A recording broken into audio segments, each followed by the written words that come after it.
नमस्कार. आपण 16व्या अध्यायाच्या पहिल्या श्लोकातल्या 9 गुणांचा अभ्यास केला आहे. आज आपण दुसऱ्या श्लोकातले पहिले 2 गुण पाहणार आहोत. भगवंतांनी आपल्याला दैविक गुण देऊन पाठवलेलं आहे या भूतलावर.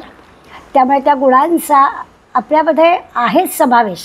त्याची ओळख खरं काही करून द्यायची नाही आहे, पण आपलं काय नेमकं चुकतं आहे ते आपल्याला याच्यातून कळणार आहे की खरंच हे सगळे जसं आपण पहिल्या श्लोकात पाहिलं की पहिली सुरुवातच मुळी अभयमनी झाली. आपल्याला किती भीती वाटते, कितीतरी गोष्टींची भीती वाटते. त्यामुळे आपण पहिल्या श्लोकातले सगळे 9 गुण पाहताना आपल्याशी परीक्षण केलं आहे की हे गुणदेवानी आपल्याला देऊन पाठवलं आहे, पण आपल्याला विस्मरण झालं आहे.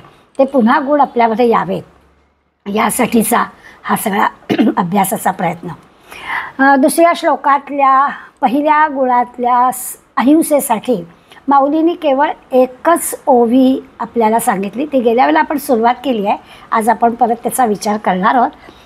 श्लोक आहे अहिंसा सत्यम क्रोधस्य अगशांतिरपैशुनम दयाभूतेश्वलोलुप्त्वम मार्दवम रीर चापलम. या यादीमधले आता 2 आज बघायचं आहे, अहिंसा आणि सत्यम. खरं तर दोन्ही शब्द अगदीच सोपे आहेत. आपण अहिंसेचा विचार सुरू केलेला आहे. त्या गुणासाठी माऊलींनी एकच ओवी आपल्याला सांगितली. ओवी आहे आणि जगाची या सुखोद्देशे. सगळे संत जगाचा विचार करतात. शरीर वाचा मनसे रहाटणे ते अहिंसे रूप जाणो. असा खरा म्हणजे माऊलींनी त्याचा आपल्याला अर्थ सांगितला.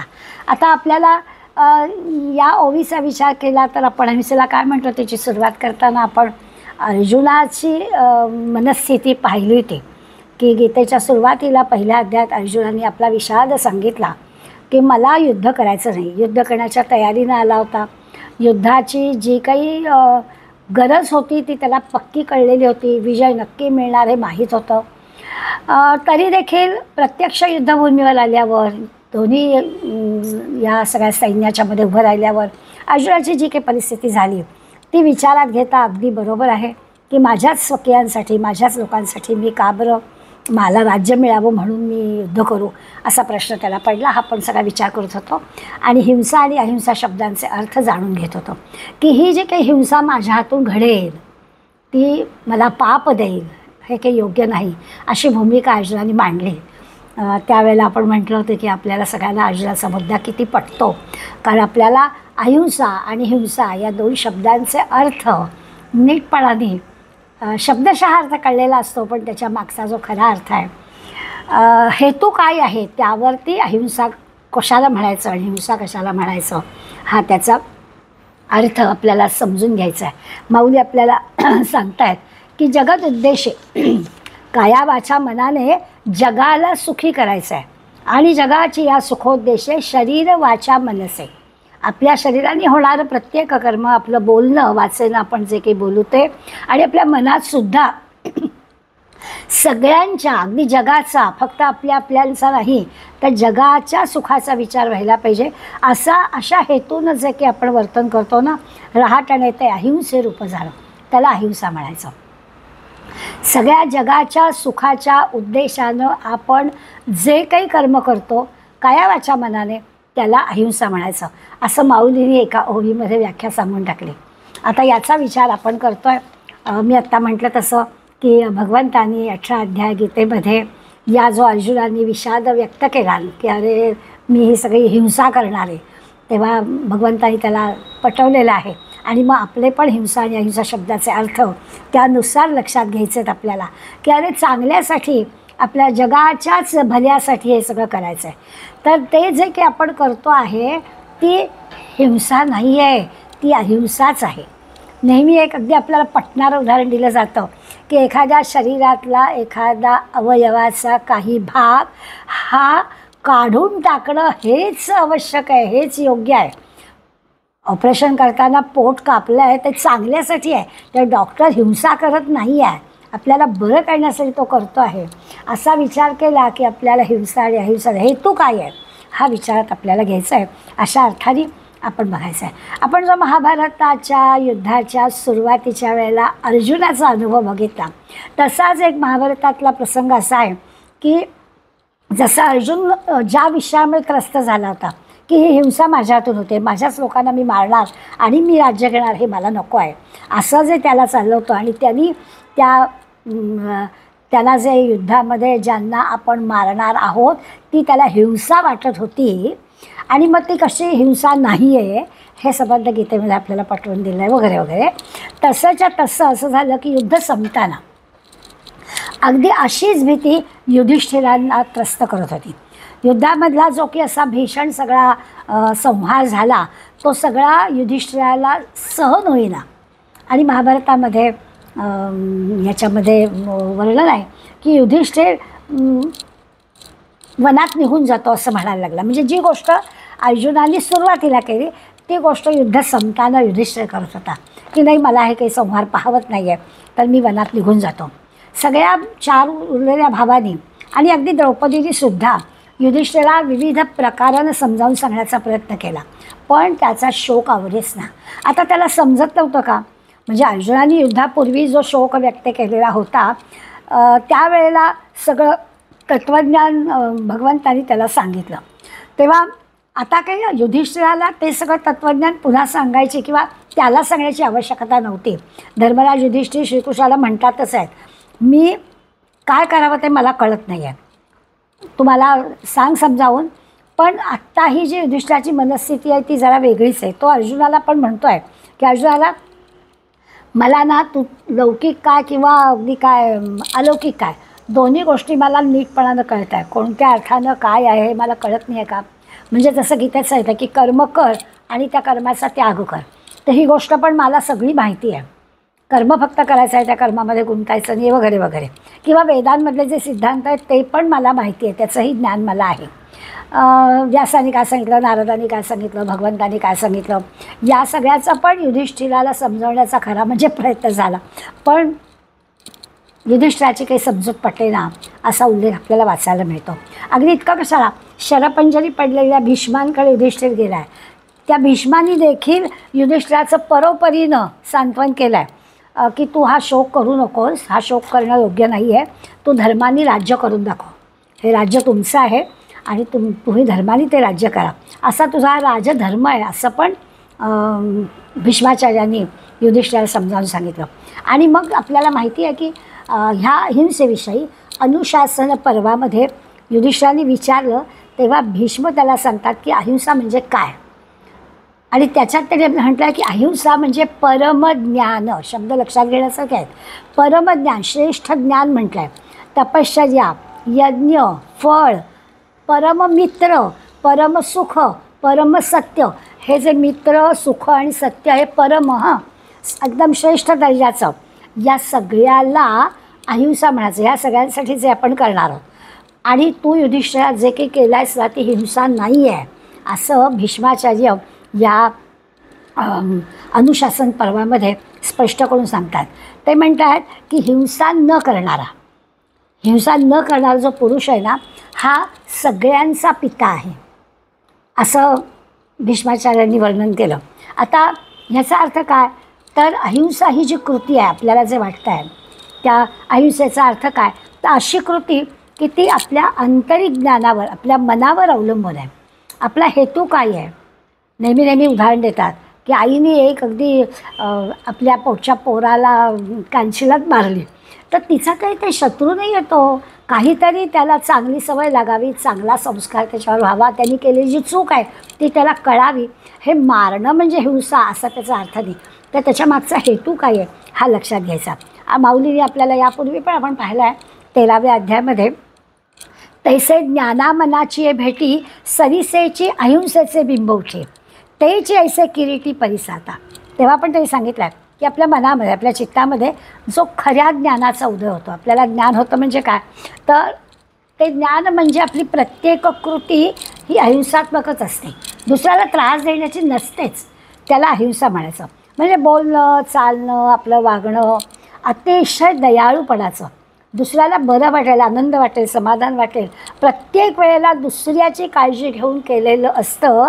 अगदी मृदू शब्द वापरून दुसऱ्याला बरं वाटावं म्हणून जे काही आपण करतो, मोजकं, योग्य, मृदू, गोड असं जे काही वर्णन आहे, असं जे काही म्हणजे अशी जी काही वाचा आहे किंवा असं जे काही बोललं जातं त्याला म्हणायचं. अगदी असतं ना की वाद घालणं, कोट्या करणं किंवा चेष्टा करणं, ते पण याच्यामध्ये आलं की त्याचा उद्देश चेष्टाच असतो की गंमत म्हणून बोललो, ते सुद्धा इथे नाही आहे मान्य. अहिंसेमध्ये यायचं आहे तर चिडणं, रागावणं, आडवणूक करणं, दुसऱ्याला काहीतरी बोलणं हे तर नाहीच, पण गंमत म्हणून बोलणं, चेष्टा करून बोलणं किंवा फसवणं, लबाडी करणं हे काहीही ह्यामध्ये नसतं. हे जे वर्णन केलं आहे ना, अगदी मृदू, गोड, सौम्य, दुसऱ्याला छान वाटेल, बरं वाटेल, आनंद वाटेल असं जे काही वर्णन केलं आहे ते पाहिलं की त्याच्या बाबतीत हे लक्षात येईल. अगदी कशाला बोलणं काय, त्याच्या दृष्टीत पण प्रेमच असतं. त्याचं नजरच आपल्याला सांगते की अत्यंत प्रेमाने, आदराने, सन्मानाने तो आपल्याकडे बघतो आहे. अशा प्रकारचं अहिंसेमध्ये शब्द अर्थ येतो. म्हणजे समाधान ह्या खेळी दुसरं काही नाही की तिथे बघणं, बोलणं, दिसणं या सगळ्यामध्ये आनंद, एवढा आनंदच आहे. माऊली म्हणून जगाची या सुखोद्देशे म्हणतात. सगळ्या जगाला आनंद मिळेल, सुख मिळेल. कुणीच आपल्या वर्तनाने, आपल्या बोलण्याने, आपल्या असण्याने कुणालाच त्याचं दुःख नाही आहे. जगोद्देश असं म्हणा, जगाला सुखी करण्याच्या बुद्धीनं केलेलं जे कर्म आहे. आणि पुन्हा नुसतं कर्म नाही, केलेलं कर्म एवढं नाही तर शरीर, वाचा, मनात सुद्धा बरं का. प्रश्न तो तिथेच गडबडलेला आहे की कदाचित चार चौघांमध्ये आपण सगळं असं आत्ता वर्णन केलं तसं करू वागूसुद्धा, पण ते मनात तसं असतं की नाही असा जर प्रश्न विचारला तर कदाचित आपल्याला प्रामाणिकपणा दाखवायचा असेल तर मान्य करावं लागेल की आपण दाखवतो पण तसं असतंच असं नाही. आणि त्या अर्थाने विचारलं तर तो असा सगळा व्यवहार जो असेल म्हणजे जगाच्या समाधानासाठी, जगाच्या कुणालाच दुःख नाही आहे, कुणालाच वाईट वाटत नाही आहे, सगळं आनंद, सुख, समाधान सगळ्यांना, जगोद्देश आहे. आणि अशी जी कृती आहे त्यालाच फक्त अहिंसा असं म्हणायचं. आणि ह्या म्हणजे भगवंत हे सगळं सांगतात. अहिंसा आपल्याला भगवंत 16व्या अध्यायात ह्या सगळ्या दैवी गुणांचं उत्तर देतो आहे. आणि यांनी तर अनेक राक्षसांना मारलं आहे. अघ, केशी, पुतना, कंस, भौमासूर, शिशुपाल, जरासंध सगळ्या राक्षसांना या कृष्णाने मारलं. आणि हा कृष्ण आपल्याला अहिंसा सांगतो आहे. म्हणजे आपल्याला अर्थ कळेल की जगोद्देश कायावाचा मनोभाव आहे, आनंदाचा, समाधानाचा भाव आपल्याला घ्यायचा आहे या अर्थाने. आता यांना ठार मारल्यामुळेच ह्या जगाला आनंद मिळणार आहे, त्यामुळे ती अहिंसाच झाली. राक्षसांना ठार मारणं ही अहिंसाच झाली, कारण जगाला समाधान, आनंद, कायावाचा मनोभाव त्या कृतीनं मिळणार आहे अशी व्याख्या आपण माऊलीने केली आहे. या दृष्टीने आपल्या लक्षात येते कृष्ण अहिंसेचा अर्थ सांगतो आहे आणि त्यांनी ते आपल्या कृतीनं करून दाखवला आहे. इतक्या राक्षसांना ठार मारलेलं आहे. माऊलींच्या अशा प्रकारची अहिंसेची व्याख्या आपण पाहिली. म्हणजे आपल्याला कळलं की राक्षसांना मारणं, दुष्ट माणसांना मारणं, त्यामुळे जग सुखी होतं तर त्यालाच अहिंसा म्हणायचं. म्हणजे अगदी आज विचार केला तर आततायी लोकांचे जुलूम सहन करणं ही हिंसा आहे आणि आततायी लोकांना ठार मारणं ही अहिंसा आहे. पहलगामला घडलेल्या घटनेमध्ये तुम्ही हिंदू आहात म्हणून मारून टाकलं, गोळ्या मारल्या, ही तर हिंसा झालीच, पण अशी हिंसा करणाऱ्यांना सोडून दिलं तर ती पण हिंसा होईल. तर अशी हिंसा करणाऱ्यांना ठार मारणं ही अहिंसा आहे. माऊलींच्या अहिंसा शब्दाची व्याख्या, भगवंताच्या अहिंसा शब्दाची व्याख्या, अहिंसा हा आपल्या जो असणारा गुण याचा अभ्यास करायचा असेल तर हे लक्षात घ्यायला पाहिजे की नुसतं ठार मारणं म्हणजे हिंसा नाही, तर अशा आततायी दुष्ट प्रवृत्तीच्या लोकांना ठार मारणं ही अहिंसा आहे. धर्माविरुद्ध आचरण करणं, धर्माविरुद्ध आचरण केलं की ती हिंसा आहे. क्रूर दुष्ट लोकांची हत्या करणं ही अहिंसा आहे. म्हणजे आपण पाहिलं आहे, नेहमी उदाहरण देतेच मी सावरकरांच्या सिनेमातलं, की कसाई आहे तो, त्याच्या हातात सुरा आहे, तो गाईला मारायला निघालेला आहे.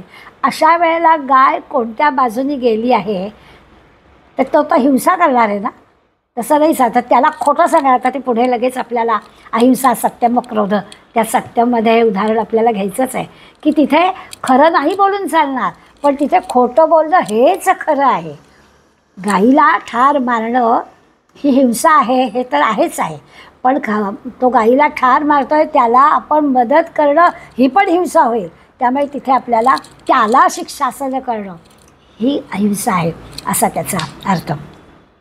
म्हणजे आततायी, अत्याचारी, दुष्ट, क्रूर अशा राक्षसांना शिक्षा करणं ही अहिंसा आहे. या अहिंसा शब्दाचा अर्थ आपल्याला कळेल. न्यायाधीशासमोर जेव्हा एखादा गुन्हेगार किंवा खुनी असतो, हिंसा केलेली असते, खून केलेला असतो, त्या खुन्याला देहदंडाची शिक्षा न्यायाधीश देतो. आता आपल्या लक्षात येईल की त्यांनी खून केला आहे म्हणजे त्यांनी हिंसा केली. न्यायाधीश या खुन्याला देहदंडाची शिक्षा देतो आहे म्हणजे न्यायाधीश पण ह्याला मारणारच आहे, म्हणजे मारण्याची आज्ञाच देणार आहे. परंतु ही अहिंसा आहे. खून करणाऱ्यांनी खून केला ती हिंसा आहे, पण खून करणाऱ्याला शासन करणाऱ्या न्यायाधीशांनी त्याला देहदंडाचं शासन केलं, ही अहिंसा आहे. जगदुद्देश सुखसमाधान पाहिजे, सगळ्या जगाला आनंद मिळणारी गोष्ट पाहिजे. तर अशा हिंसा, अशी दुष्ट प्रवृत्ती असणाऱ्याला जिवंत ठेवलं तर त्याचा अनेकांना त्रास होईल. तसा व्हायला नको असेल तर त्याला ठार मारणं ही अहिंसा आहे, असं आपल्या लक्षात आहे. त्यामुळे ह्या दोन्ही शब्दांचे अर्थ आपल्या लक्षात येईल की कृतीवरून ठरवायचे नाही आहे, त्या हेतूवरून ठरवायचे की कशासाठी ही कृती केली जात आहे, त्यावरून हिंसा म्हणजे काय आणि अहिंसा म्हणजे काय. जसं मगाशी मी म्हटलं की डॉक्टरांना पोट कापावं लागतं आणि त्याच्यातला जो वाईट भाग आहे तो काढून टाकावा लागतो, तर ती हिंसा नाही आहे, ती अहिंसा आहे. खून करणं ही हिंसा आहे, परंतु रोग्याला बरं करण्यासाठी पोट फाडणं ही मात्र अहिंसा आहे, असं लक्षात येईल. रामचंद्रांनी रावणाला म्हणजे युद्ध झालं, रावणाला मारलं, परंतु ती अहिंसा आहे. श्रीकृष्णांनी मगाशी यादी आपण पाहिली, राक्षसाला मारलं, कंसाला ठार मारलं, ही अहिंसा आहे. मर्यादा पुरुषोत्तम आहे श्रीराम आणि इतके त्यागी, इतके स्थितप्रज्ञ, मर्यादा पुरुषोत्तमच त्यांना म्हटलं आहे. अशा रामाने सुद्धा रावणाला मारण्यापूर्वी त्याला संधी दिली आहे, परत संधी दिली आहे की अजूनही सुधारणा झाली तर त्याला त्याचं राज्य देऊया. पण जेव्हा हे घडलं नाही तेव्हा त्याला जगदुद्देश आहे, जगाच्या सुखाकरता ठार मारलं. ती हिंसाच आहे, कारण ती अहिंसाच आहे. कारण ह्याचं त्यानंतर राज्य काही रामाने घेतलेलं नाही आहे, राज्य बिभीषणाला दिलं आहे. त्याच्या स्वार्थासाठी आपल्याला राज्यावं म्हणून काही ठार मारलेलं नाही आहे, तर त्याच्या दुष्ट प्रवृत्ती संपवण्यासाठी त्याला ठार मारण्याशिवाय पर्याय नाही, तर ती अहिंसाच आहे, असं आपल्या लक्षात येईल. कृष्णाने कंसाला मारून राज्य उग्रसेनाला दिलं, रामाने रावणाला मारलं, राज्य बिभीषणाला दिलं. आधुनिक काळात सुद्धा आपल्याला महात्मा गांधींनी अहिंसेचा जयघोष केला, बरोबर आहे. खूप वर्षांपूर्वी असं घडलं होतं की गुजरातमध्ये 60 कुत्र्यांना, म्हणजे ते सगळे कुत्रे पिसाळलेले होते, त्या पिसाळलेल्या कुत्र्यांना मारून टाकलं होतं. त्याबद्दल खूप मोठं वादळ झालं होतं की त्या 60 कुत्र्यांना मारून टाकलं म्हणून. पण तेव्हा महात्मा गांधींनी असं स्पष्टपणा सांगितलं की पिसाळलेल्या कुत्र्यांना मारण्या वाचून दुसरा उपाय नव्हता. ती हिंसा नाही, ती अहिंसा आहे. अहिंसेचं व्रत घेतलेल्या महात्माजींनी बरोबर त्याचा अर्थ सांगितला. जसं आपण आत्ता म्हटलं की खून करणाऱ्याला न्यायाधीशांनी देहदंडाची शिक्षा दिली, ही अहिंसाच आहे. तसं पिसाळलेल्या कुत्र्यांना ठार मारणं ही अहिंसाच आहे. कारण नाही तर त्यांनी अनेकांचं आणखीन बळी घेतील. त्या कुत्र्यांना मारल्यानंतर जो काही मोठा देशामध्ये फार मोठा वादळ झालं होतं, ते वादळ अहिंसा म्हणजे काय आणि अहिंसा म्हणजे काय, आणि या पिसाळलेल्या कुत्र्याला ठार मारणं म्हणजे अहिंसाच आहे, हे अहिंसा सांगणाऱ्या महात्माजींनीच जेव्हा लोकांना पटवून दिलं तेव्हा कळलं. क्षत्रिय जे आहे त्यांचं युद्ध करणं हे कामच आहे, पण ते युद्ध कशासाठी? त्यामुळे क्षत्रियांचा धर्म अहिंसा आहे असं आपल्या लक्षात येईल. कारण चांगल्या कामासाठीच त्यांना हे करायचं आहे. त्यामुळे युद्ध करायचं, तर युद्ध करणं म्हणजे जर हिंसा असेल तर मग क्षत्रियांचा धर्म काय? म्हणजे अहिंसा हा क्षत्रियांचा धर्म आहे. चांगल्या कारणासाठी ते ही गोष्ट करतात. सगळ्या पंथामधल्या मंडळींचा महावीर क्षत्रिय, गौतम बुद्ध क्षत्रिय, आपले श्रीराम श्रीकृष्ण हे पण क्षत्रिय, हे सगळे जे आहेत हे सगळे अहिंसक आहेत. सगळ्यांनी जे जे काही केलं त्याला अहिंसाच म्हणायचं. आपली गडबड थोडी अशी होते की आपल्याला मारणं, जीवे मारणं ही हिंसा वाटते. म्हणजे शब्दाचा अर्थ असा धरला तर आपल्याला असं वाटतं की असं म्हणजे आपण काही कुणाला मारत नाही, ठार मारत तर दूरच, दुसरं मारत नाही, दुसरा तिसऱ्याला कोणी मारत असला तरी देखील आपल्याला त्याचा त्रास होतो. तर असं तर आपण करत नाहीच किंवा करणार पण नाही. पण म्हणून आम्ही स्वतःला अहिंसक समजतो, असं करत नाही म्हणून आम्ही अहिंसक आहोत असं म्हणतो की आम्ही बाबा अहिंसक आहोत, आम्ही कधी कोणाला मारतच नाही, आम्हाला सहनच होत नाही, दुसऱ्याही तिसऱ्याला मारलं तरी पण आम्हाला चालत नाही, आणि त्यामुळे आम्ही अहिंसकच आहोत असं आपल्याला आपल्या शब्दाच्या अर्थाप्रमाणे आपण आपल्याला अहिंसक म्हणणं हे अगदी बरोबर आहे. पण थोडं मनाशी विचार करूया की आता जे आपण काया वाचा मने म्हटलं ना, माऊलीने आपल्याला अर्थ सांगितला, तर प्रत्यक्ष मारणं जाऊ दे नाही आपण करत आहोत, परंतु कायाने केलं नाही तरी वाचा मनाचं काय, मनाने पण आपण कुणाबद्दल काही वाईट करत नाही आहोत का, किंवा शब्दांनी सुद्धा आपण कोणाला दुखवत नाही आहोत का, हे तपासून बघितलं पाहिजे. तर आपण अहिंसक आहोत असा त्याचा अर्थ. की अहिंसक आहोत म्हणजे आपल्याला असं वाटतं की आम्ही तर केवढ्याला मारत नाही, अहो शस्त्र हातात धरण्याची आमच्या मनगटात ताकद कुठं, आम्ही काय मारणार, दुसरा मारत असला तरी आम्ही घाबरतो आहे, त्यामुळे आम्ही अहिंसकच आहोत. तर असं नाही. हे कायेनं ठीक आहे, पण वाचा आणि मनाचं काय, बोलून तुम्ही कोणाला दुःख देत असाल, मनात तुम्हाला कोणाच्याबद्दल राग द्वेष काही असेल तर तीसुद्धा हिंसाच आहे. तर ते पण इतकं कशाला कुणाचा द्वेष करणं, आपल्याला पैशाचा किंवा आपल्या कुठल्या गोष्टीचा गर्व असणं, अहंकार असणं, हे सुद्धा सगळं काय आहे, तर ही पण हिंसाचं एक प्रकारचे. कारण ते जगदोद्देश नाही ना, सगळ्या जगाला आनंद देणारं नाही ना. अशा प्रकारचं अहंकारी माणसाचं वर्तन असणं, दुसऱ्याचा द्वेष करणं, मत्सर करणं, या सगळ्या, किंवा अनादराने कोणाशी बोलणं, किंवा वाईट शब्दांचा वापर करणं, सगळ्या गोष्टी ज्या आहेत ही सगळ्या प्रकारची हिंसा आहे. इतका कशाला नशा करणं, व्यसनी असणं, ही सुद्धा हिंसाच आहे. व्यसनी असणं ही स्वतःच्या शरीराला मारणं आहेच, कुटुंबाचा पण ह्रास आहे, सगळ्या चुकीच्याच गोष्टी त्यामुळे घडतात. त्यामुळे ही पण एक प्रकार. या सगळ्यातून आपल्याला हिंसाचार काय तो कळतो. फक्त ठार मारणं म्हणजेच हिंसा नाही, तर अशा सगळ्या गोष्टी त्या हिंसेमध्ये येतात. म्हणून काया वाचा मन हे तिन्ही लक्षात घ्या, हे सगळं थांबायला हवं. आत्ता गौतम बुद्ध, महावीर किंवा महात्मा गांधी यांचं आपण उदाहरणं घेतली, या सगळ्यांचं स्मरण आपल्याला करताना वंदन केलं पाहिजे की या सगळ्यांनी अहिंसा म्हणजे काय ते त्यांच्या आचरणातून आपल्याला दाखवलं. म्हणजे सगळ्यांशी आपले जे काही संबंध आहेत ते कसे सौम्य, शांत, गोड, चांगला परिणाम करणारे असे असले पाहिजेत. त्याला आपण म्हणायचं की अहिंसा आहे. अगदी आदर, प्रेम भेटल्यानंतर सगळ्यांना आनंदच वाटला पाहिजे असं आपलं व्यक्तिमत्व असलं पाहिजे, तर आपण म्हणू की आपण अहिंसक आहोत. जर का फुटपाथ बदलून कोणी जाणार असेल आपण दिसल्यावर, तर समजावं की काहीतरी गडबड आहे, असं होता उपयोगी नाही. जसं आपण नेहमी रामाचं उदाहरण घेतो की उद्या सिंहासनावर बसायचं राजा हे होणार होतं, सिंहासनाधिष्ठित होणार होते, आणि त्यावेळेला रामाला वल्कलं धार्य करून मनात जावं लागलं. म्हणजे अगदी ज्याला सुखाची एकदम आपण उच्च सुखाचा अनुभव घेणार असं होतं त्यावेळेला. पण असं असूनसुद्धा आपण नेहमीच म्हणतो की कैकेयी मातेबद्दल जराही किंचित देखील मनातसुद्धा श्रीरामांचा राग आलेला नव्हता. आता हे किती टोकाचं आहे ना. आपण साध्या साध्या गोष्टीवर आपण एखादी गोष्ट ठरवली आणि ती झाली नाही तर आपल्याला किती राग येतो. आणि हे युवराजपद मिळणार आहे आणि त्याच्या बदल्यात त्याच वेळेला वनात जायला लागणं, ही एवढी मोठी परस्पर विरुद्ध असणारी गोष्ट घडत असूनसुद्धा जिच्यामुळे ही गोष्ट घडते तिच्याबद्दल किंचित देखील मनातसुद्धा राग न येणं फार मोठी अवघड गोष्ट आहे. आणि इथे आपल्याला आपण त्याला अहिंसा म्हणायचं की मनात काही दुसरा राग द्वेष नाहीच. आपण त्या रामाचे वंशज आहोत, म्हणून आपल्यालासुद्धा असं वागता आलं पाहिजे, असा प्रयत्न आपला असला पाहिजे. ज्याला चुकून कधी असं मनात आला राग तर तो आपल्याला बाजूला करता आला पाहिजे. द्वेष वाटला कोणाबद्दल आपल्याला बाजूला करता आला पाहिजे, असा त्याचा अर्थ. त्या कृष्णाबरोबर ते सगळे गोप खेळायचे किंवा पशु पक्षी असे सुद्धा त्या कृष्ण दिसला की मोहित व्हायचे. अशा लहानपणच्या कृष्णाच्या बालपणाच्या गोष्टी पुष्कळ मिळाल्या. सुदाम्याचे पोहे, मुठभर पोहे का, हा राजदरबारात वाढलेला मुलगा, पण त्याला त्या म्हणतात त्याच्या पोह्याच्या कण्यास त्याला गोड वाटल्या. आणि तो त्याचं सगळंच चरित्र, यज्ञ केला तर काय, घोड्यांचा खरारा काय करतो आहे, उष्ट्या पत्रावळी काय उचलतो आहे, निरनिराळ्या. आणि असं सगळं असूनसुद्धा तो इतका करुणाघन आहे.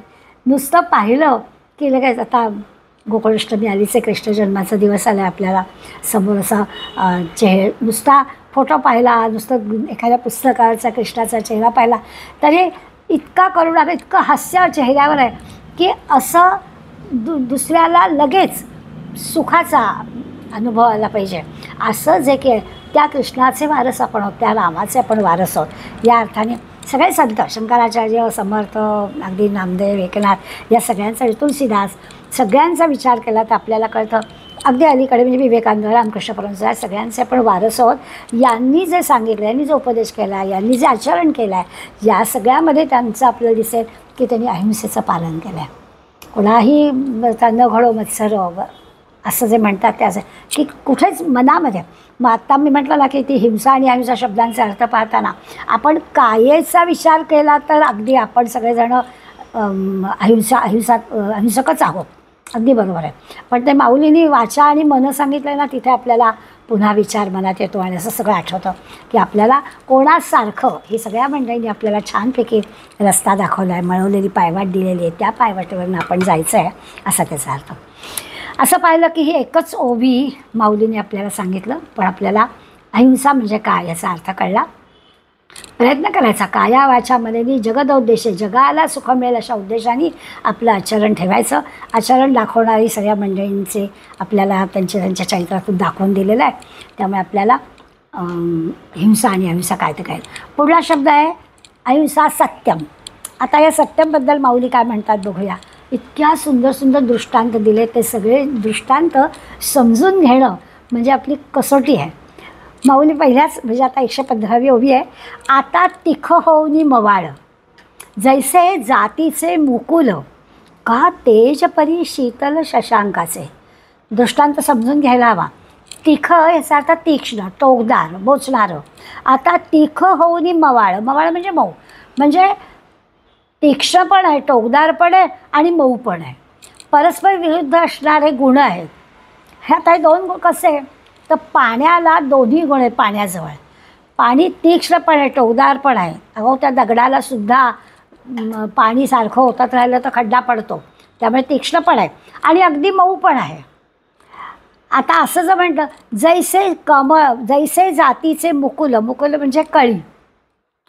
आता त्या कळीला ती जी कमळाची कळी आहे ती तीक्ष्ण असणाऱ्या पाण्यातूनच वरती येते ना, आणि ती मात्र किती नाजूक, मुकुलं इतकी मृदू, इतकी कोमल आणि त्या तीक्ष्ण पाण्यावर येते असं म्हणतात. दुसरं म्हणतात का तेज परी शीतल शशांकाचं, चंद्राचं तेज पडतं, पण चंद्राचं तेज आणि शीतल परस्पर तेज आहे.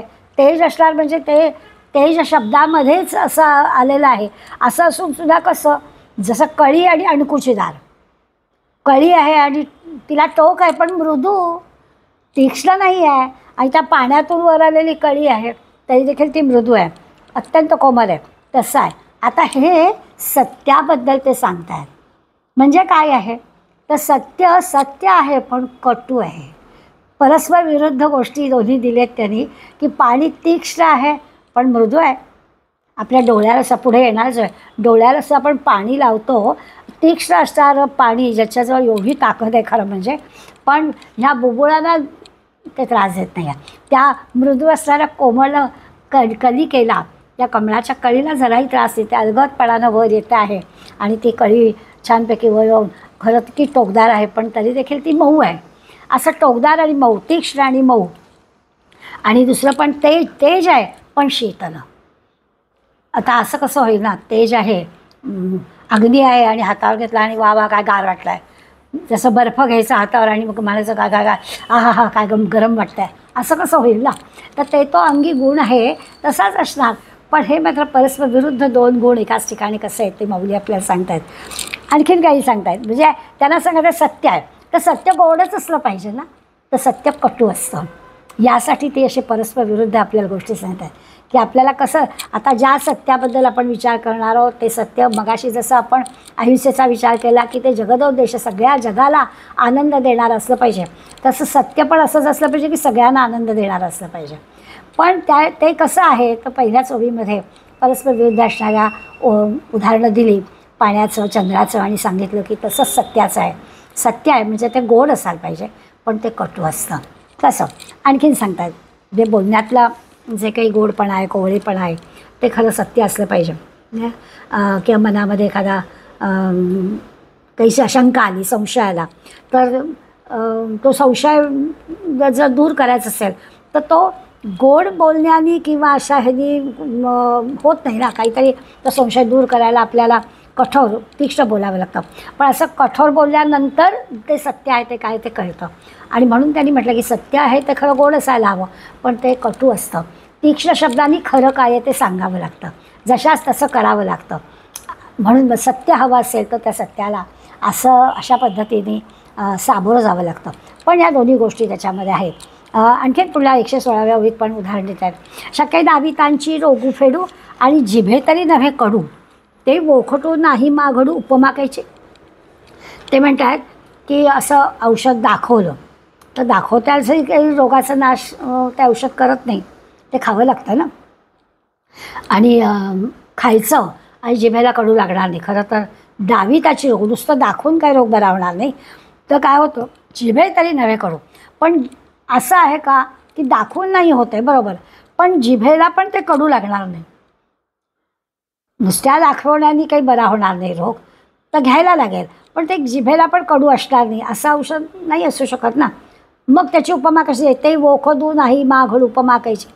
म्हणजे सत्य आहे आणि गोड आहे, औषध आहे आणि ते गोड आहे. आता होमिओपॅथीच्या गोळ्या घेतल्या तर आपल्याला हे म्हणता येईल, पण ते सगळं शुगर कोटेड आहे ना, आतमध्ये द्यायचं ते औषधच दिलेलं आहे. त्यामुळे कटू गोष्टींनी चांगलं होतं. कडू औषध घेतलं की रोग बरा होतो असं असतंच ना. तर मग असं आहे तसंच आहे की सत्य हवं आहे ना, मग सत्य कटू आहे आणि कटूतून चांगली गोष्ट येईल. मग औषधाची उपमा दिली की रोग बरा व्हायचं आहे तर आपल्याला कडू औषध घ्यावं लागतं. मग कडू औषध पण मी घेणार नाही आणि नुसतं औषधाकडे बघून मी बरा होईल असं तर नाही होणार. मग ते जिभेला कडू लागलं तरी घ्यावं लागेल. मग वरती पटकन पाणी प्यायचं, काहीतरी गोड पटकन गुळाचा खडा तोंडात टाकायचा, असं काहीतरी करून ते कडू औषध पोटात ढकलायचं. कारण त्या कडू औषधाचा परिणाम चांगला होणार आहे. तद्वत सत्य बोलायचं आहे ना, तर त्याच्यासाठी काही कटू सत्य असतं. सत्याने लोकांना सांगायला गेलं तर ते आवडत नाही असं असतं, पण ते करावं लागतं अगदी औषधासारखं. छान माऊलीने उद्या सत्य आहे आणि ते गोडच आहे असं नाही होऊ शकत, सत्य कटू असतं हे सांगावं लागतं. तरी मऊपणे बुबुळे झगडता ही परी नाडळे, एरवी फोडी कोराळे पाणी जैसे. मग अशी बोलता बोलताही बोलले ते, या ओळीचा उल्लेख केला गेला होता. आता जरा आणखीन सविस्तरपणा. तरी मऊपणे बुबुळे. आता मऊपणा जर म्हटलं तर आपलं जे डोळ्यातलं बुबुळ आहे ते बुबुळ म्हणजे अत्यंत मऊ. जरा किंचित जरी धुळीचा कण जरी आपल्या उडाला तरी ते बुबुळ लगेच डोळ्यात पाणी येतं, ते लाल होतो डोळा आणि अगदी बशीत पाणी घ्यायचं आणि ते पाणी मारून मारून तो कुठला तो एवढा कण असेल तो प्रयत्नपूर्वक काढायचा, तेव्हा कुठेतरी पुन्हा ते म्हणजे अत्यंत मऊ असला त्या बुबुळाला किंचितसा जरी कण गेला तरी तो बोचतो, असा तो त्या बुबुळाचा मृदूपणा आहे. तर ते म्हणतात तरी मऊपणे बुबुळे झगडताही परी नाडे. त्या बुबुळांवर घासलं तरी खुपत नाही, नुसता गेलं तर खुपतं हा अनुभव आहे आपला. आणि माऊली म्हणतात मऊपणे बुबुळे झगडताही परी नाडळे. जरी बुबुळावर घासलं तरी देखील खुपत नाही. काय की इतका कठोर असणारी गोष्ट जरी आपण बुबुळावर घासली तरी होत नाही. ती गोष्ट कशी आहे, एरवी फोडी कोराळे पाणी जैसे. पाण्याचं वर्णन करतात की एरवी पर्वतसुद्धा कोसळून खाली आणण्याची ताकद त्या पाण्यामध्ये आहे. वर्ण डोंगरावरून वाहत असेल पाणी तर वारंवार वाहत येऊन किती माती किती दगड धोंडे संबंध वर्ण खाली वाहत वाहत पाण्यावर येतो, इतकी पाण्याजवळ ताकद आहे. आणि तेच पाणी इथे डोळ्यांच्या मात्र बुबुळ्यांवर टाकलं तर काहीसुद्धा खोपत नाही. म्हणजे एकाच पाण्यावर परस्पर विरुद्ध असणाऱ्या दोन गुण आपल्याला दिसतील. त्या पर्वतावरून येणारं पाणी जे आहे ते सगळं खाली घेऊन येतं, इतकी ताकद त्याच्याजवळ आहे, फोडून बाहेर पडत आहे. आणि नाजूक डोळे आहेत, इतका बुबुळ नाजूक आहे त्याला जराही त्रास देत नाही. म्हणजे एक पाणी इतक्या मऊ मृदू बुबुळांना सुखकर आहे आणि तेच पाणी दगडांना मात्र खड्डा पाडतं आहे आणि त्रासदायक ठरतं आहे असं आपल्याला दिसेल. सगळं जे वर्णन चाललं आहे ते आपल्याला सत्य आहे ते कसं कटू आहे. सत्य म्हटलं की ते गोड असायला हवं, पण तसं नाही हे सांगण्यासाठी माऊलींचा प्रयत्न आहे. तैसे तोडावं या संदेह, तिख जैसा का लोह, श्राव्यत्वे तरी माधुर्य पायी घाली. पुढे म्हटलं संदेह, मनातला आलेली शंका, आपले जे संशय असतात ते संशय, हे जर आपल्याला तोडाव्या, ते जर आपल्याला काढून टाकायचं असेल, संशय निवृत्ती व्हायला हवी असेल, शंका निघून जायला हवी असेल, ती खत जैसे का लोह किंवा लोखंडाची जी तलवार आहे, आता तलवार म्हटल्यावरती धारदार झालं, ती तलवार उपसली की तिला जे काही तलवारीचं काम आहे तेच त्याला करायचं आहे. तर संशय दूर व्हायला म्हणजे एखादी तलवारीचा उपयोग काय, तर समोर असणारा जो कोणी शत्रू आहे त्याला कापून काढायला. इथे त्यांनी म्हटलं आहे संशय दूर व्हायला असं तलवारीसारखं कठोर सत्य बोलावं लागतं. एवढा दैवी गुण सत्य नावाचा इतका विचार करायला लावेल असं वाटलं नव्हतं. असं वाटलं खरं बोलावं. सत्यम वद धर्मम चर असं आम्हाला सांगितलं आहे, लहानपणी पाठ झालेलं आहे. त्यामुळे सत्यम वद खरं बोलायचं. पण ते खरं बोललं किती त्रासाचं आहे की तलवार जशी उपसावी आणि शत्रूला ठार मारावं, असं संशय दूर करण्यासाठी जे बोलावं लागतं ते इतकं कठोर असतं. आता तो संशय दूर होणार आहे, त्यामुळे खरं काय ते कळणार आहे, त्याच्यासाठी जे बोलावं लागतं ते मात्र कठोर आहे. किती आपल्याला माऊली दृष्टांत देत आहेत आणि आपल्याला सत्य म्हणजे काय हे समजावून सांगत आहे. आणि ते किती कटू आहे, ते किती ते सत्याने वागणाऱ्याला किती त्याचं सहन करावं लागणार आहे हे आपल्याला लक्षात घेता येईल. ऐको ठाता कौतुके कानाते निघती मुखे जे साचारी वेचे निविके ब्रह्मई भेदी. आता ते म्हणत आहेत जे आपण ऐकलं आहे, ऐको आता ठाका कौतुक आहे कानासे निघती मुखे, आणि जे ऐकलं आहे ते कानाला सुद्धा त्याचं सेवन करावं असं वाटतं. म्हणजे पुन्हा पुन्हा ऐकावं असं वाटतं. सेवन करावं असं वाटतं का एखादी चांगली गोष्ट ऐकली की पुन्हा पुन्हा ऐकावीशी वाटते. आता अशी कोणती गोष्ट आपल्याला पुन्हा पुन्हा ऐकावी, सुखकारक जी आहे, आनंददायक आहे. खरं म्हणजे अगदी प्रामाणिकपणे बोलायचं झालं तर आपली स्तुती करणारं कोणी काही बोलत असेल तर ते पुन्हा पुन्हा ऐकावं. आपण काही महत्त्वाचं केलं आहे त्याच्याबद्दल फार कौतुक जातं आहे, पुन्हा पुन्हा सगळ्यांना दाखवावं असं जे काही असतं त्याच्याबद्दल खरं म्हणजे तसं बोलत नाहीत. पण माऊली आपल्याला सांगतात की जे ऐकलं की कानाला जणू काही मुख फुटतं आणि मुखाने सेवन करायचं तर कानसुद्धा पुन्हा ते ऐकतं असं ऐकावं असं वाटतं. सत्यपणाचं जे बळ आहे, सत्याची जी ताकद आहे, ती ताकद कशी आहे ते आपल्याला खरं म्हणजे आपल्या नरदेहाचं जे इप्सित कार्य आहे, जे काही आपल्याला मिळवायचं आहे, ब्रह्मज्ञान आहे, ते ब्रह्मज्ञान मिळवण्यापर्यंत आपल्याला सत्य बोलणारा राजा हरिश्चंद्रासारखं आपण म्हणतो की स्वप्नात कबूल केलं ना ते सत्यात पण त्यांनी तसं केलं. इतकं सत्य करणारा जो असतो त्याला काय होतं तर तो असा ब्रह्मज्ञानाच्या प्राप्तीपर्यंत त्याला आत्मज्ञानाची प्राप्ती होते. ब्रह्मसत्य जगात मिथ्या आहे त्याला कळतं कोण, सत्य वागणारा जो असतो. पुन्हा पुन्हा ऐकावं असं वाटतं ना. तर ह्या ओळीचा अर्थ नीट लक्षात घ्या. ऐको आता कौतुके कानाते निखती मुखे. पुन्हा पुन्हा आपल्याला ऐकावं असं वाटतं. काय वाटतं तर ते जसं आहे. मग अशी मी उदाहरण देताना म्हटलं की आपल्याला कोणी चांगलं म्हटलं तर ते आपल्याला पुन्हा पुन्हा ऐकावं असं वाटेल.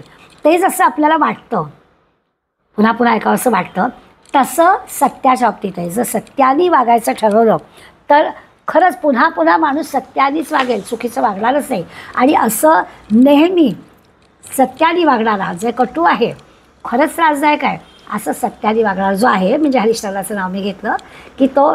आणि आता आणखीन पुढे अनेकांची उदाहरणं आपण घेणार आहोत.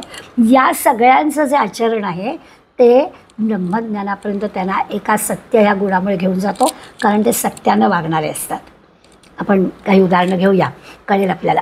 आता ब्रह्मसत्य म्हणजे काय, ब्रह्मसत्य जगत मिथ्या आपल्याला कळेल. त्रिकालाबाधित जे सत्य आहे ते सत्यवचन म्हणजे तो ब्रह्माचा जो काही गूढपणा आहे, दिसतच नाही पण तरी देखील ते आहेच आहे, असं जे सगळं गूढपण आहे ते सगळं त्याला कळतं. ब्रह्मसाक्षात्कार जो त्याला कळतं, आत्मज्ञान त्याला प्राप्त होतो, कारण तो सत्याचं आचरण करणारा आहे म्हणून.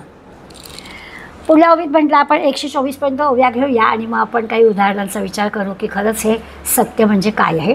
किंबहुना प्रियपणे कोणातेही झकवून येणे, यथार्थ तरी खुपणे नाही कवणा. या ओवीत म्हटलं राहू आणखीन काय सांगू. किंबहुना प्रियपणे कोणातही झकवून येणे म्हणजे आता इतकी गोडी असते की कोणीच फसत नाही. म्हणजे आपण काय सांगतोय त्याच्यावर विश्वास असतो. थोडा आत डोकावून पाहिलं, अर्थ पाहू गेलं तर त्यापासून कुणाच्याच मनाला धक्का लागत नाही. म्हणजे खोटं काही नाहीच आहे त्याच्यात.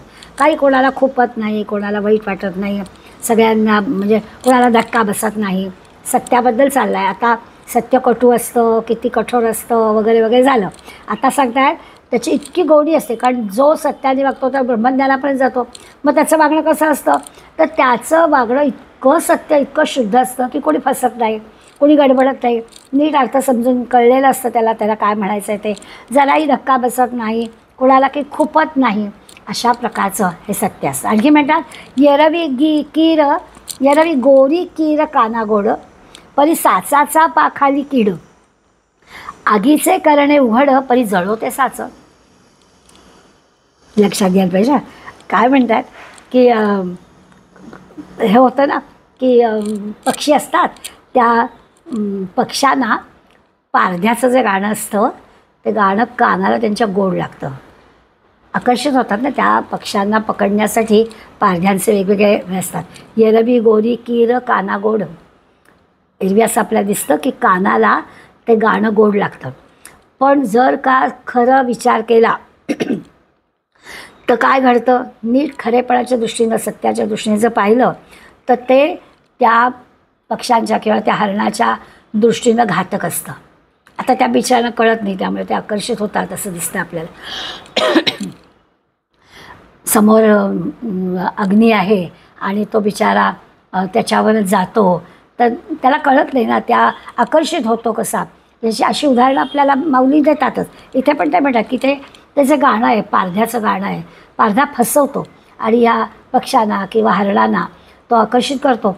आणि मग हे त्याला खरं काय आहे, त्याचा डाव काय आहे ते त्या बिचाऱ्यांना कळत नाही. आणि म्हणून ते त्यांच्या दृष्टीने विचार करतात ते घातक आहे. पकडले जातात ना, नाहक बळी पडतात ना, मारले जातात ना, जाळ्यात अडकतात ना, असं होतं. किंवा दुसऱ्या शब्द म्हणतात आगीचे करणे उघड परी जळवते साच. अग्नी कसं आहे, तर अग्नीचं खरं जे काही अग्नीचं काम आहे ते उघड आहे. त्याच्याजवळ जो जाईल त्याला तो जाळून टाकणार आहे. आता जे कोणी जाईल ते कोण आहे ह्याचं ते बघणार, अग्नी बघणारच नाही आहे. अग्नी चंदनाचं लाकूड आहे का कचरा आहे हे तो पाहणारच नाही. वाईट गोष्टी जाळणार आहे, चांगलं पण जाळणार आहे. कारण ते अग्नी तसं आहे, त्याचं उघड कृत्य आहे. आपण ठरवायचं की त्याच्यामध्ये काय टाकायचं आहे. जे नको त्या गोष्टी जळून टाकायच्या त्याच त्याच्यात टाकायच्या, चांगल्या गोष्टी नाही टाकायच्या, हे आपण ठरवायचं. अग्नी नाही ठरवणार. अग्नी त्याच्याजवळ जे काही जाईल त्याचा तो नाश करणार आहे. म्हणजे अग्नीमुळं दुसऱ्याचं काही नुकसान होतं आहे हे अग्नी कशाला विचार घेईल. तसं अग्नीसारखं आपण दुसऱ्याचा विचार न करता काही कृती करायची नाही. अग्नीचं बरोबर आहे, अग्नीला जे काही समोर आहे तो काही विचार करणार नाही काय चांगलं काय वाईट.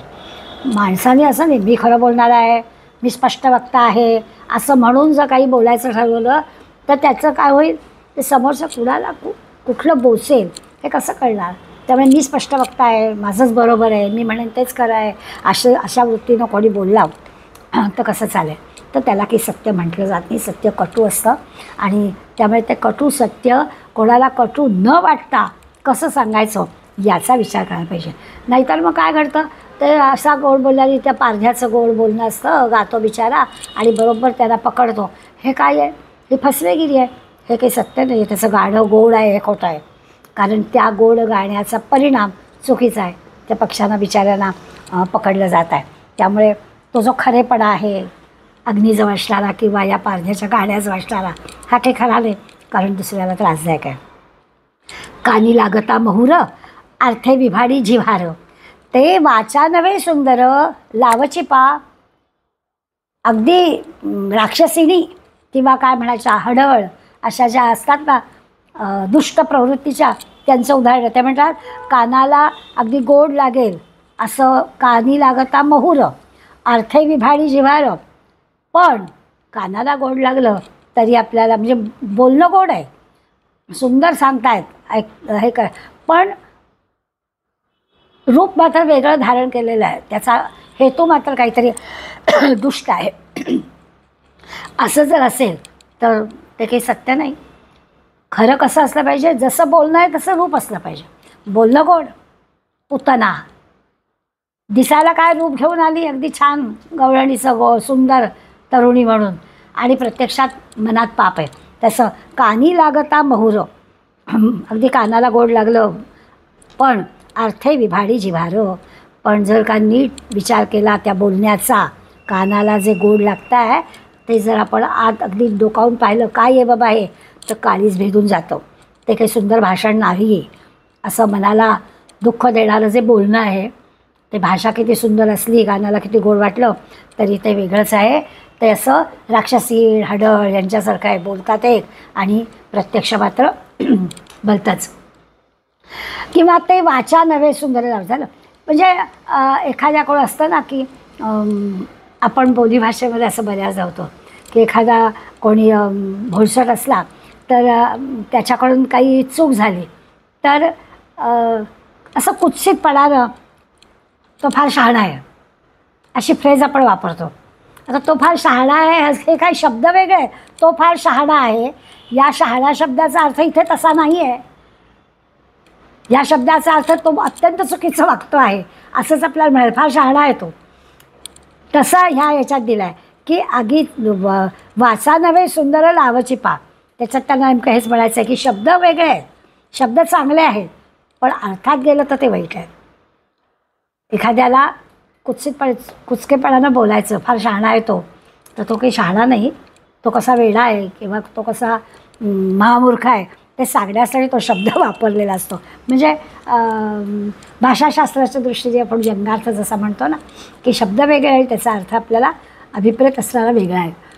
सत्याचं बद्दल ते सांगतायत की असं पण जे बोलायचं आहे तसंच गोडच असलं पाहिजे, बोलायचं एक आणि अर्थ वेगळा असं पण नाही. परी अहिती कोपोनी सोप लालनी मऊ जैसे पुष्प दिये मातेचे स्वरूप जैसे का होय. आता हे सोपा दृष्टांत आपल्याला काय काय होतं.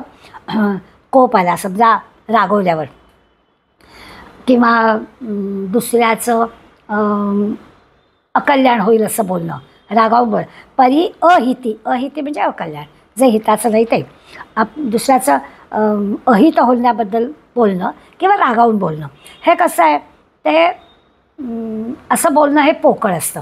मग ते काय म्हणतात की लालनी मऊ जैसे पुष्प. लालन पालन करायचं आहे तर कसं असलं पाहिजे, पुष्पासारखं मऊ असलं पाहिजे.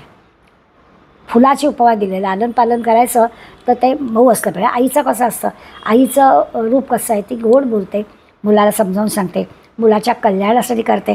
आता मुलाच्या कल्याणासाठी करताना कधी कधी तिला रागवावं लागतं, पण ते फोल असतं, ते खोटं असतं, ते तेवढ्यापुरतं असतं. ती रागावते पण पुन्हा ती त्याला जवळ घेते, तर त्या रागावण्याला रागावणं नाही म्हणताय. परी अहिती कोपोनी सोपं, रागवल्यावर अहित होत व्हावं अशासाठी नाही, हित व्हावं म्हणून जर रागवलेलं असतं रागवायचं पण पुन्हा त्याला आपण जवळ घ्यायचं. असं जे करतं ते आईसारखं असलं पाहिजे.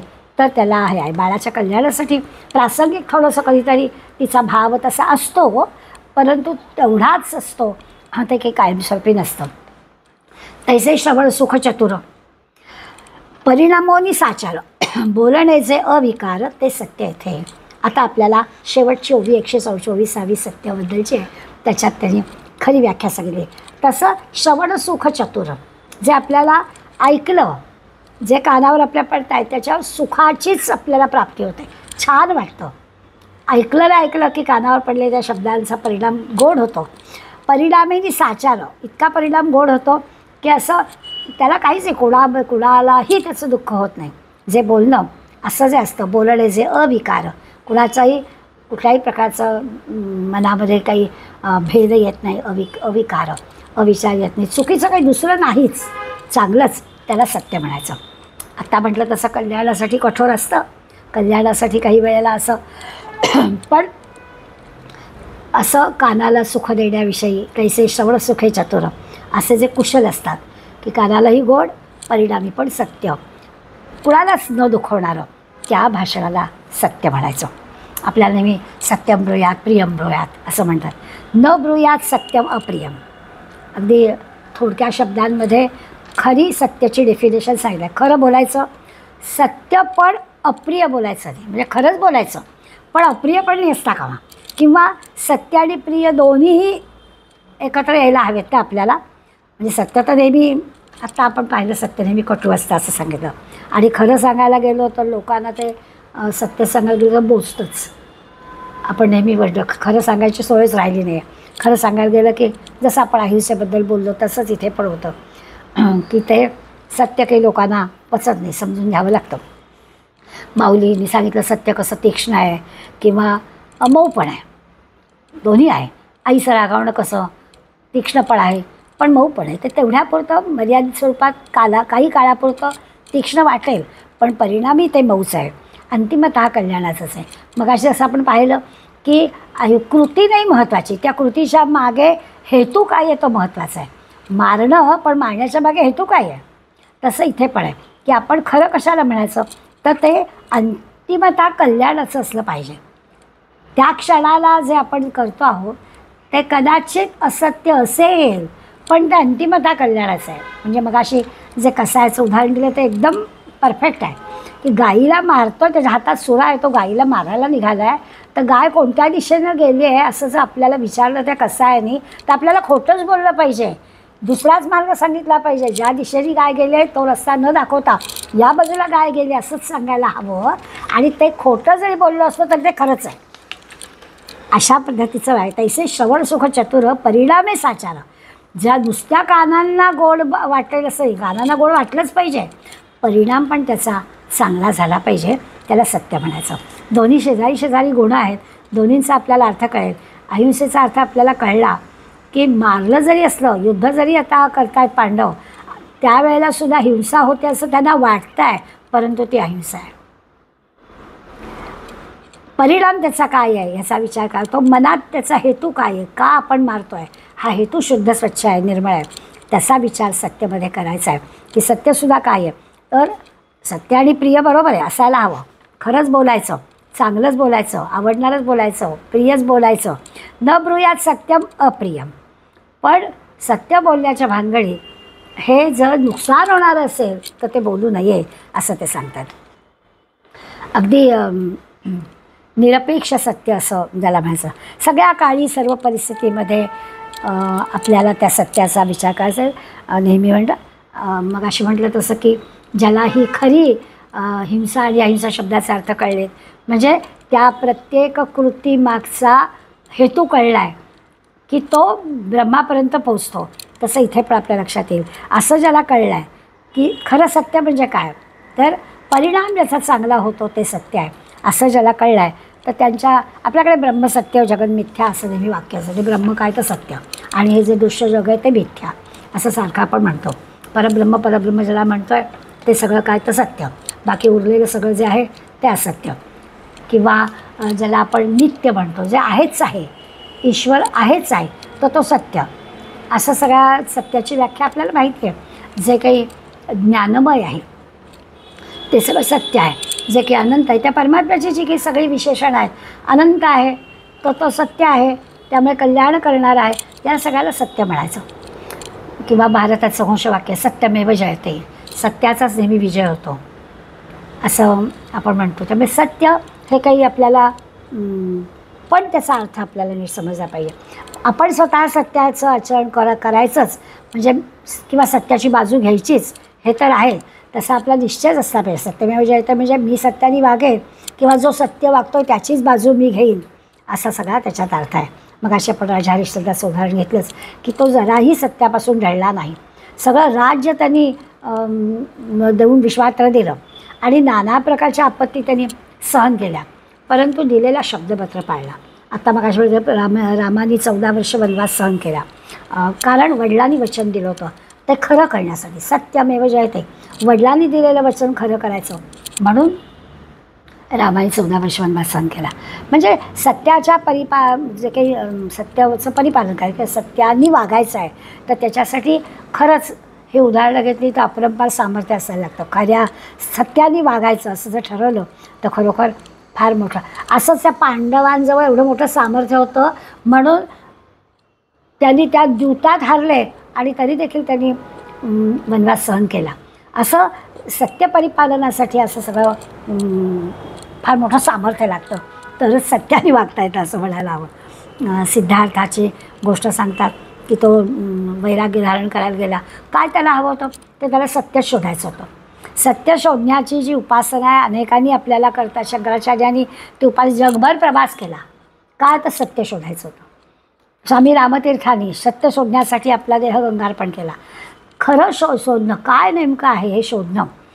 हजारो ऋषीमुनी सत्याच्या शोधासाठी तपश्चर्या केली असं आपल्याला दिसेल. तो नचिकेता एवढा असा लहान, त्यांनी सत्याच्या शोधासाठी, ब्रह्मसत्य ना, ब्रह्माच्या शोधासाठी म्हणजे सत्याच्या शोधासाठी, त्या सत्याच्या शोधासाठी तो यमदेवांकडे गेला. ध्रुव बाळांनी सत्याच्या शोधासाठी की मला अशी जागा पाहिजे आहे की मला कोणी हलवणार नाही, अशा प्रकार हा सगळा जो वारसा आहे, जसं आपण प्रत्येकच गुण हा आपल्याला दाखवण्यासाठी या सगळ्या मंडळींनी तसं आचरण करून दाखवलेलं आहे. त्यामुळे सत्य हा सुद्धा आपला वारसा आहे. सत्य हे पण आपलं एका अर्थाने व्रत आहे, तसंच वागायला हवं. म्हटलं तर अत्यंत योग्य, निश्चित, सोपा वाटणारा मार्ग आहे, पण वागणं सत्याचं सामर्थ्य असायला हवं, तरच आपल्याला सत्याने वागता येतं. कारण हल्ली आपल्याला दिसतं सगळीकडे इतका खोटेपणा भरलेला आहे की सत्याने वागायचं ठरवलं माणसाने तरीसुद्धा त्याला पावलं पावली मनामध्ये संशय निर्माण होईल की अरे हे समोरचा माणूस करतोय तर तसं आहे का. बरं, सांगण्याचंही धैर्य आपल्याच वाढली. तो चुकीचं वागत असेल तर ते चुकीचं आहे बाबा, कारण त्याचा परिणाम काय होईल तर तो आपल्यालाच खोटं ठरवेल असं होईल, किंवा तुम्हाला त्याचं काय करायचं आहे, माझं मी बघून घेईन अशी उत्तर मिळतील. ही वृत्ती वाढलेली आहे. मला आठवत आहे मी शाळेत नोकरी करत असताना अगदी मी 2014ला रिटायर झाली. त्याच्या आधी एक 2-3 वर्ष एक छोट्या झेरॉक्स कॉपीचं प्रकरण निघालं होतं. म्हणजे समजा एका पुस्तकाच्या पानाची झेरॉक्स काढायला गेलं तर पानभर नाही लागत, त्याची एक छोटीशी कॉपी मिळायची आणि ती मुलं कॉपी म्हणून आणायचे, कारण त्या पानाचा सगळा जो मजकूर आहे तो एवढ्याशा STच्या किंवा रेल्वेच्या तिकिटासारख्या आकारामध्ये मिळायचा आणि आम्हाला ते कॉपी करताना मिळायला लागलं. अशी एवढीशी कॉपी यायची आणि ते कुठेही त्याला लपवता यायची, इतकंसा कागद आणि त्याच्यावर पानभर मजकूर, ते मुलांना बरोबर वाचता यायचं. मिनी झेरॉक्स असे त्याला म्हणायचं. आणि मग मी काही 2-4 माझ्या शिक्षक मैत्रिणींच्या सहाय्यानं असा विचार केला की आपल्या शाळेच्या आसपास जेवढी झेरॉक्सची दुकानं आहेत तिथे आपण जाऊया. आणि झेरॉक्सच्या दुकानात आम्ही गेलो आणि आम्ही त्यांना विनंती केली की आम्ही शिक्षक आहोत, आम्ही हे पाहतो आहोत, तर तुम्ही परीक्षा काळामध्ये तुमच्याकडे, त्याचा हेतू काय तो आपल्याला कळला पाहिजे ना. तो मुलगा जेव्हा तुमच्याकडे झेरॉक्स काढायला येतो आणि मला मिनी झेरॉक्स पाहिजे असं म्हणतो, परीक्षा काळ चालू आहे, तर तुम्ही त्याला मिनी झेरॉक्स करून देऊ नका. तुमचं थोडंसं नुकसान होईल पण तुम्ही त्याला वाईट मार्गाला लावणार नाही. परंतु झेरॉक्स दुकानदार आम्हाला म्हणाले, अहो आमचा धंदा आहे, आमच्याकडे समोर येणारा जो आहे त्याला जे हवं आहे ते आम्ही देणार. पुन्हा पुन्हा आम्ही त्यांना विनंती करत होतो की तुम्ही कॉपी करायला प्रवृत्त करताय, वाईट मार्गाला मुलं जाण्याला तुम्ही कारणीभूत होत आहोत. असं असत्याकडे नेणारी प्रवृत्ती लोकांची वाढली आहे. तेव्हा पण आपण प्रयत्न सोडायचे नाहीत, हे सांगत राहायचं. मुलांनी कॉपी करू नये, पालकांनी मुलांजवळ पैसे देऊ नये, पालकांनी मुलांकडे लक्ष द्यावं. कॉपी म्हणजे करून देणारे मिनी झेरॉक्स करून द्या दुकानदारांना पुन्हा पुन्हा सांगत राहायचं की तुम्ही पाप करायला प्रवृत्त करताय. तुम्ही परीक्षा काळामध्ये कोण मुलगा येतो आहे आणि पानाची झेरॉक्स मागतो आहे ते तुम्हाला कळेल की कशासाठी हवा आहे. तर जेवढे विज्ञानाने शोध लावले ते आनंदासाठी, समाधानासाठी, सोयीसाठी, सुखासाठी हवेत ना. ते जसे गैरकामासाठी होणार असतील तर कसं चालेल. त्याच्यासाठी आपल्याला जागरूक राहायला पाहिजे. सत्याचा अर्थ आहे. बरं, असं आहे की सत्याबद्दल असं म्हणतात आपल्याला, लहानपणी आपल्या आईवडील आपल्याला सांगायचे, आत्ता काय ते खरं सांग. एक खोटं बोललं तर 50 खोटी बोलावी लागतात. त्यामुळे काय जे झालं आहे ते खरंच सांगून टाकायचं म्हटलं जायचं. तर खरंच आहे, एकदा खोटं बोललं की कधी ना कधीतरी ते बिंग फुटतंच आणि काय खरं आहे ते सांगावं लागतं. एकदा ॲरिस्टॉटलच्या एका शिष्याने त्याला विचारलं की हे खोटं बोलणारे जे लोक असतात ना, त्या खोटं बोलणाऱ्या लोकांना त्यांच्या खोटं बोलण्याचा फायदा काय होतो. तर ॲरिस्टॉटल छान उत्तर दिलं. म्हणजे फायदा एकच होतो, त्यांनी कधी जरी खरं सांगितलं तरी लोकांना खरं मानवत नाही. कारण माहीत असं त्याला की हा काहीतरी थापास मारतो. त्यामुळे तो खरं सांगायला गेला तरीसुद्धा लोक त्याच्यावर विश्वास ठेवत नाहीत. एवढंच घडतं.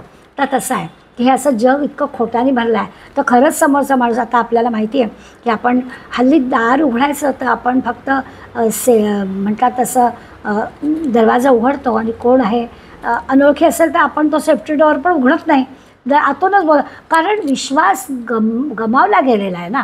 असं वाटतं समोर असणारी व्यक्ती ही आपल्याला फसवण्यासाठीच आलेली आहे.